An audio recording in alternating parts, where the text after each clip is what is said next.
Hey everybody, it's Master Gallengeist here, bringing you my review for the Invincible Iron Man issue 17, 2022. This is a very nice cover here, but it doesn't really happen out this way in the comics. Tony does not have to fight his suit or anything like that. It's not been screwed over by a virus or anything, but he does kind of have to fight himself in where he's kind of at. So we start off, and the art's a little bit kind of weird, detail-wise for me. Now granted, it is a kind of weird, crazy-ass looking kind of situation, but over the issue, it gets kind of better, at least with the faces, as we start going on. At least for me. So, let's see here. When you have your bell rung as often as I have, you become more sensitive to concussions. I've received plenty of traumatic brain injuries over the years, and between that and my drinking days, I was accustomed to waking up in a confusing fog. Where am I? I was in the Australian outback surrounded by tens of billions of dollars of wrecked Orcus Sentinels. The Mark 73 Sentinel Buster armor was, at least for a few hours the day prior, the most powerful weapons platform on the on planet Earth. I'm pretty sure that I could find a if I could find a power source, she would rise from the dead, even with Fei Long's Sentinel in her heart. And that just looks fucking gnarly there. Now that, I'm good with. And here, like, it's really weird with, like, mainly the lighting on the face for Tony, because Tony's looks good there, and then it kind of looks a little bit weird and a little bit strange with, like, I think mainly the lighting for it. Oh yeah, that was fun, so much fun. Iron Man to any other Avengers on the emergency frequency. Anyone got ears? When you make an armor out of Mysterium and then you get trapped in it, you're not going to be talking to anybody. I'd have to make my own way out from the depths. My god. Not sure if it was my brain injury, the fumes from the ruptured fuel lines, or something else, as he then sees both of his mothers.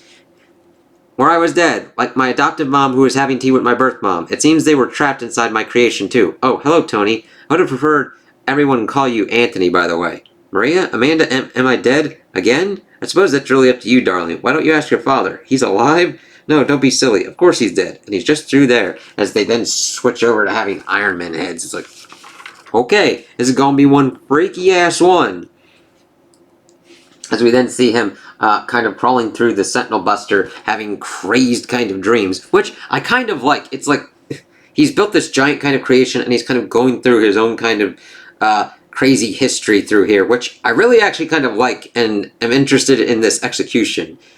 I didn't even want to work for you, Tony. Look where it got me. I'm sorry, Wei. Fei Long killed you to get to me and all my patents. I didn't know, but you should have. You made a mistake walking away from the company. You've hurt a lot of people. This giant armor is filled with ghosts. That's crazy as everything's kind of grabbing at him. And we see one crazy-ass panel as all these kind of rogues that he's got are kind of pulling at him from the deep. Iron Man has left a trail of destruction in his wake. Obadiah Stane, Justin Hammer, Crimson Cow, Anton Vanko and his Crimson Dynamo, Spy Master, Blacklash, Detroit Steel, Firebrand. Many things can be true. They were all bad, rotten to the core, but I also hurt them. They paid me back. It seemed like I was drowning forever, and then an unlikely savior appeared. And it's just like, yeah, I do like him kind of ruminating on that like the Iron Man stuff has invited these kind of challenges, and that they were hurt, but they also paid him back, and it's interesting to have that kind of going on like there. And of course we see the shadow of Magneto. It's like, what the fuck's going on here? Tony Stark, how pitiful that you are, what passes for a large-minded human. You were so afraid of me and my kind that you dedicated your finite time on Earth to creating efficient means of dealing death. And yeah, that's a very good point. The first time I heard your name, you were attacking a military base, and I faced soldiers with weapons bearing your name, and it's like, god damn, as Magneto then throws him through a wall. Magneto, wait, no more stalling. The world doesn't need arm merchants. This is my judgment. I changed. I have been redeemed. Tony, you okay? As we see him being crushed and crumpled as he's trying to argue that he has changed. And he has. Let's help you out of there. As we then see him in his Mark 1. You're like, Howard? Hiya, kiddo. Boy, you're a lot of work. Dad, don't judge this suit. I built better ones. Nonsense, son. You built all this in a cave? Frankly, it's more impressive than what you were able to do later in your labs. And I actually kind of understand that, because yes, sometimes the best things that we made have been like these weird cobbled together things that we have with, we take things that you shouldn't be able to do something with, and you're able to make them into like this great kind of thing that he was able to use and escape. And I get that. And granted, there are other things that he's done with, like, granted, yeah, this can be more impressive than what he's done in later labs, but if you understand the lifelong pursuit of learning, even if certain other armors weren't as kind of cool and impressive because of building this with a box of scraps, it still teaches you something. Everything should teach you something. Your failures, your successes. Sometimes you gotta make some fucked up crazy ass thing to know what not to do, and then get that burst of inspiration of like, if I tweak this, if I change that, I get something completely and utterly different, and maybe something closer to what you were trying to achieve in the first place. Iron Man. Wow. Tony, do you know why men like us are remanded to hell? What? Yes, it's true. You're damn, son. We're cursed to the underworld because we steal knowledge from the gods. I'm like, okay, Tony, that's a little bit of a beef thing.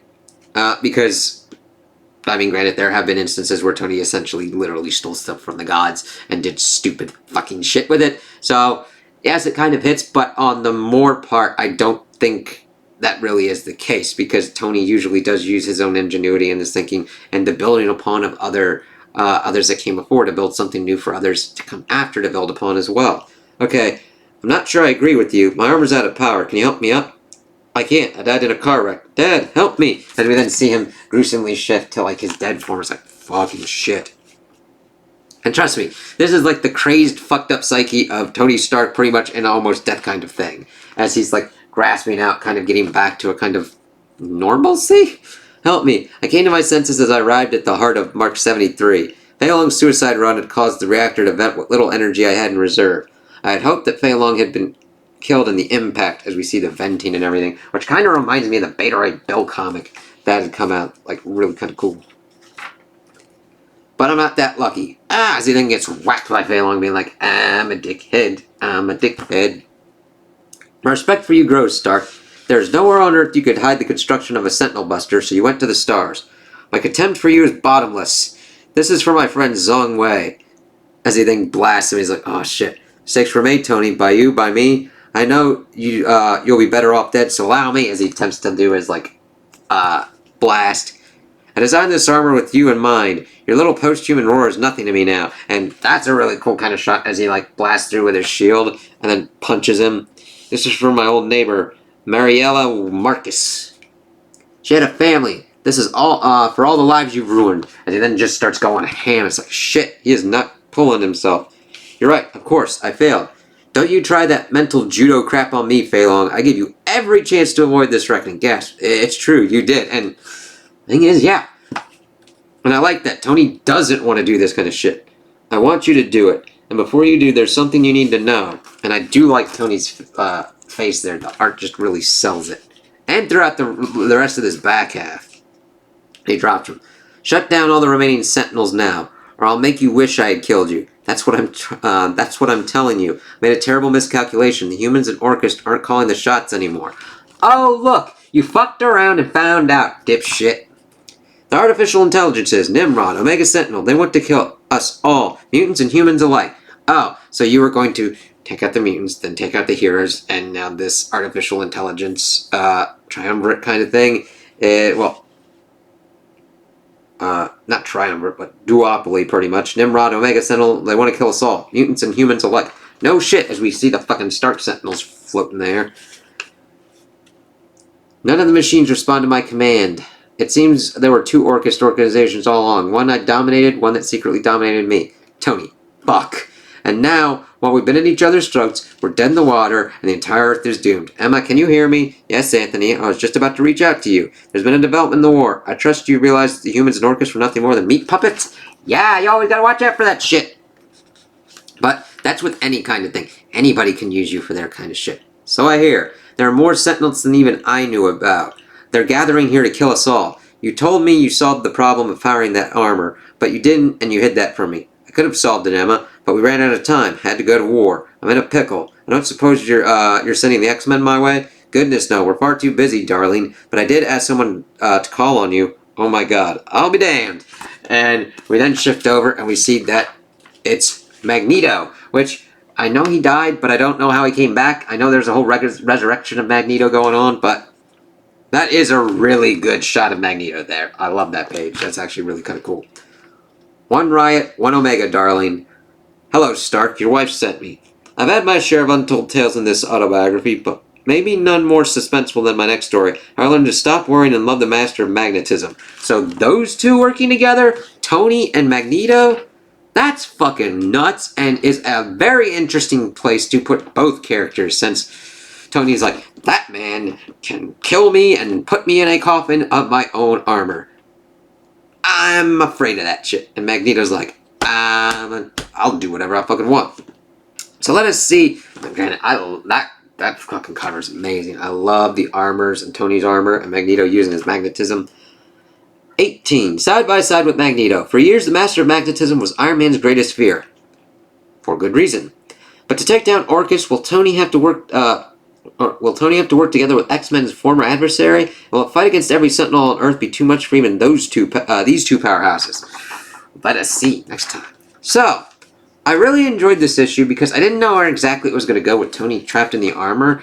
I did like him kind of understanding what's kind of brought him to this point, while also balancing him out, being able to take on Fei Long and get the realization that Fei Long was dumb as fucking shit, and his arrogance really was his downfall, both in Tony utilizing the Sentinel Buster to bust the Sentinels, and that the artificial intelligence is going after mutants. We're also going to go after mankind as well, and decided we're going to use the Sentinels on everybody. It's like, yeah, that's going to be the end game goal for those kind of things to go on, because guess what? If a Sentinel program is built to be able to take on mutants, it will be able to take on superheroes and humans as well. So, think about that.